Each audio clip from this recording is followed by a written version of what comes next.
Baiklah, untuk memulakan pendahuluan, dalam pentadbiran moden, penting untuk kita membezakan hadiah daripada rasuah. Hadiah biasanya tanda penghargaan, tetapi apabila diberikan untuk mempengaruhi keputusan atau tindakan rasmi, ia menjadi rasuah. SPRM 2023 mentakrifkan bahawa rasuah sebagai sebarang suapan dalam bentuk wang, hadiah, perkhidmatan atau kelebihan untuk mendapatkan manfaat tertentu. Contohnya, pegawai yang menerima hadiah selepas meluluskan tender boleh menimbulkan syak wasangka dan merosakkan kepercayaan awam. Dalam sektor swasta, hadiah berlebihan juga boleh digunakan untuk mendapatkan kelebihan tidak wajar. Oleh itu, banyak organisasi melaksanakan dasar tiada hadiah bagi mengelakkan konflik kepentingan. Secara ringkas, hadiah merupakan rasuah apabila wujud niat mempengaruhi keputusan. Menolak hadiah meragukan adalah asas kepada integriti dan pentadbiran bebas rasuah.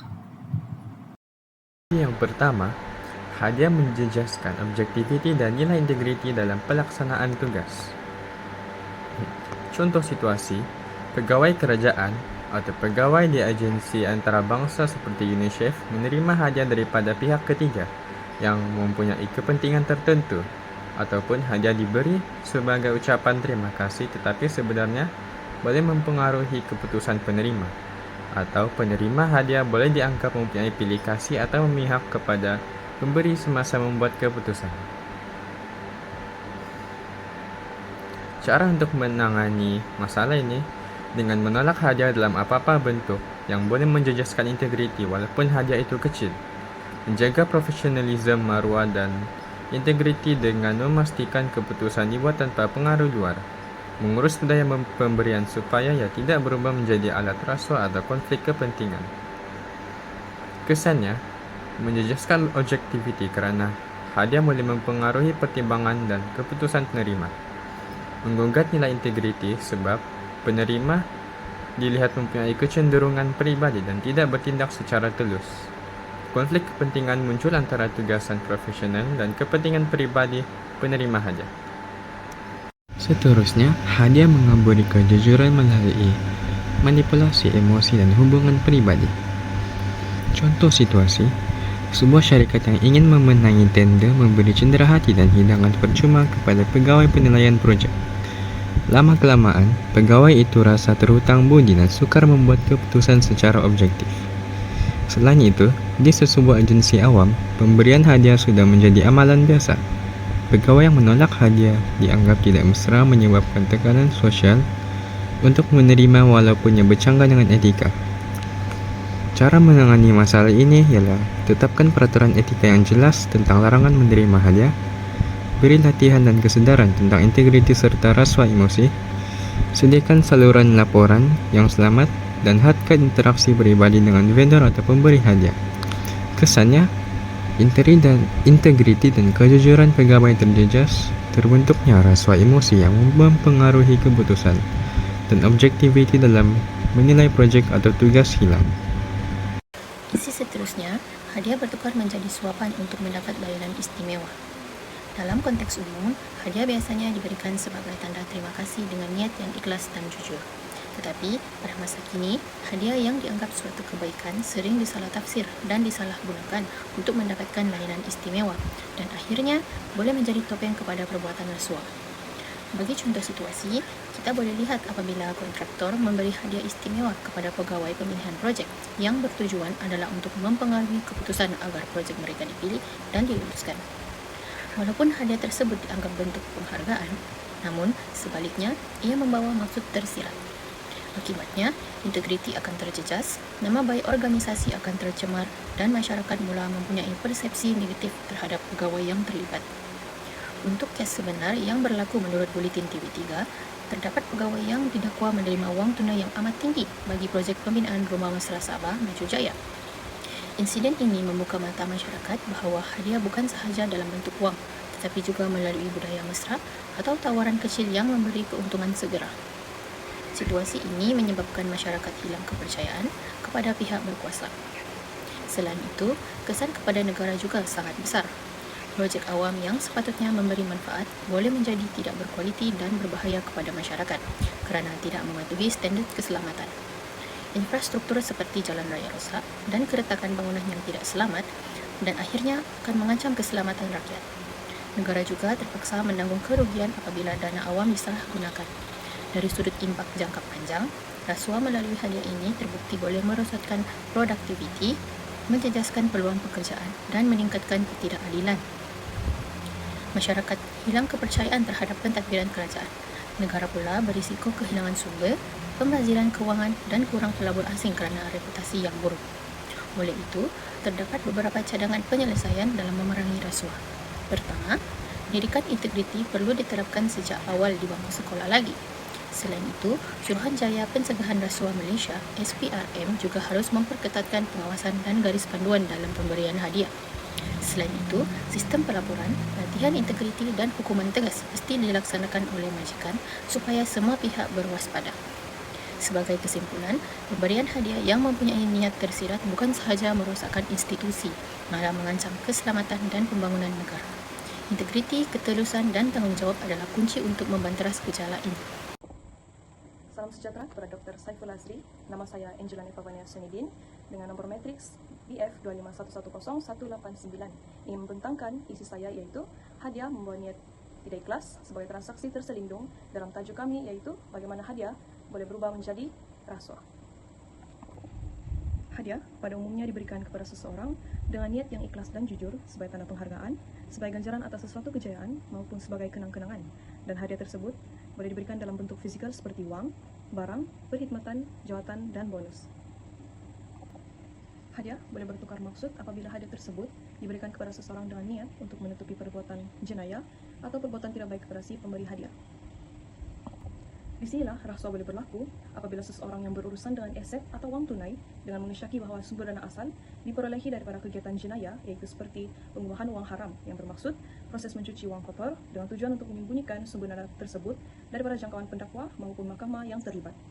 Dan apabila perbuatan tersebut didapati, individu tersebut akan mencuba untuk memberikan suapan kepada saksi sebagai hadiah untuk melindungi dan menutupi kegiatan jenayah tersebut. Berikut merupakan contoh kes sebenar yang berlaku. Menurut artikel Astro Awani pada tahun 2025, SPRM telah menahan 3 pegawai 2 institusi perbankan di Kuala Lumpur kerana disyaki terlibat dalam pengubahan wang haram dan rasuah yang membabitkan permohonan pinjaman lebih daripada 21 juta ringgit Malaysia. Contoh yang lain juga ialah menurut berita harian Metro pada tahun 2017, seorang bekas pengurus kanan syarikat perdagangan antarabangsa ditahan SPRM kerana dipercayai telah menyalahgunakan jawatannya dan menerima rasuah kira-kira RM500,000 Malaysia daripada kontraktor yang dilantik syarikat itu menerusi beberapa transaksi. Kedua kes tersebut menunjukkan bahawa kegiatan rasuah sudah tidak asing lagi, malahan semakin berluasa dan menjadi sebati dalam kehidupan masyarakat pada masa kini. Oleh itu, ini akan membawakan kesan yang negatif kepada setiap masyarakat, di mana ia akan menjejaskan kecekapan dan kredibiliti dalam menjalankan tugas dan peranan masing-masing, menghilangkan nilai moral dalam diri setiap masyarakat, serta menyebabkan kehilangan kepercayaan masyarakat maupun pelabur asing. Assalamualaikum dan salam sejahtera kepada Dr. Saiful Azri bin Mokhtar. Nama saya Fatin Adawiyah binti Rasman, nombor matriks BS 25110-231, ingin membentangkan isi saya iaitu bagaimana hadiah yang mempunyai nilai tinggi dapat menimbulkan syak dan wasangka. Bagi kes ini, biasanya pemberi rasuah selalunya mempunyai sifat udang di sebalik batu. Apakah fungsi hadiah bagi kes ini? Hadiah biasanya digunakan sebagai umpan kepada rasuah dan biasanya diberi dalam bentuk nilai yang mahal kepada pihak yang menerimainya. Biasanya penerima hadiah ini tidak mengetahui yang dia sedang dirasuah.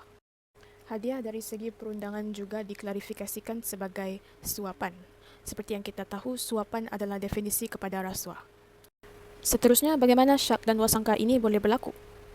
Syak dan wasangka bertambah kuat apabila hadiah yang diberikan oleh si pemberi mempunyai nilai yang sangat tinggi dan juga tidak sepadan dan mempunyai kaitan dengan kepentingan dalam tugas kerja mereka. Selain daripada itu juga, hadiah yang diterima daripada individu yang tidak dikenali dalam kadar yang tidak berpatutan perlu dipersoalkan kerana ia boleh menjadi rasuah. Kesan dan langkah mengatasi gejala rasuah ini adalah merangkumi. Yang pertama ialah kesan. kesan daripada pemberian hadiah secara rahsia atau dengan nilai yang tidak rasional dapat melanggar kepentingan pematuhan tata cara kerja. Selain itu, situasi ini menghasilkan kelompangan yang membuka ruang serta peluang kepada berlakunya rasuah dan akhirnya menjatuhkan imej sesebuah organisasi kerana mereka terlibat dalam gejala rasuah ini. Akhir sekali ialah langkah mengatasinya. Pemberian hadiah sama ada daripada pihak yang dikenali atau tidak dikenali perlu dilihat dengan lebih teliti bagi mengelakkan pergerakan bertujuan rasuah. Rasuah dapat dielakkan sekiranya penerima hadiah menerapkan integriti yang tinggi dalam diri sendiri dan individu terbabit perlu menolak sogokan yang tidak bermoral itu agar mereka dapat menghindari diri daripada melakukan jenayah rasuah sekaligus meningkatkan integriti dalam diri sendiri. Sekian, terima kasih. Assalamualaikum dan salam sejahtera. Saya ucapkan kepada Dr. Saiful Azri bin Mokhtar. Saya Nur Ijazati Nadila binti Muhammad dengan nomor matriks 25110125 akan membentangkan tajuk saya iaitu hadiah sebagai penutup kesalahan, iaitu di bawah tajuk besar kumpulan kami iaitu bagaimana hadiah boleh menjadi rasuah. Secara umumnya, pemberian hadiah merupakan suatu pemberian yang bertujuan untuk menunjukkan kasih sayang, persahabatan dan penghargaan dalam suatu masyarakat. Namun, terdapat situasi di mana pemberian telah dilakukan bagi menutupi kesalahan yang telah dilakukan agar mereka tidak dapat diambil tindakan atas kesalahan yang telah dilakukan oleh mereka dalam sesuatu organisasi. Menurut Akta Suruhanjaya Pencegahan Rasuah Malaysia SPRM pada tahun 2009, rasuah ditakrifkan sebagai sebarang perbuatan memberi atau menerima suapan sebagai dorongan atau upah bagi seseorang untuk melakukan atau tidak melakukan sesuatu yang berkaitan dengan tugas-tugas rasmi yang telah dipikul oleh mereka. Sebagai contoh, kes yang telah saya ambil daripada Astro Awani telah menunjukkan 2 pegawai kanan polis di Jabatan Siasatan Jenayah Komersial JSJK yang bertempat di Bukit Aman telah mengaku tidak bersalah di Mahkamah Seksyen berhubung dengan kes rasuah yang melibatkan wang tunai sebanyak 1.25 juta ringgit Malaysia. Tindakan ini telah dilakukan untuk menutup kesiasatan kes seseorang ahli perniagaan berhubung mata wang kripto bagi pembelian senjata api oleh warga negara Israel yang melakukan jenayah ini di Malaysia. Terdapat kesan yang telah dihadapi selepas oleh tindakan ini dilakukan oleh individu-individu ini dalam sesuatu organisasi, iaitu seperti penumbuhan budaya tidak bertanggungjawab yang dinormalisasikan di mana saja apabila melakukan sesuatu tindakan.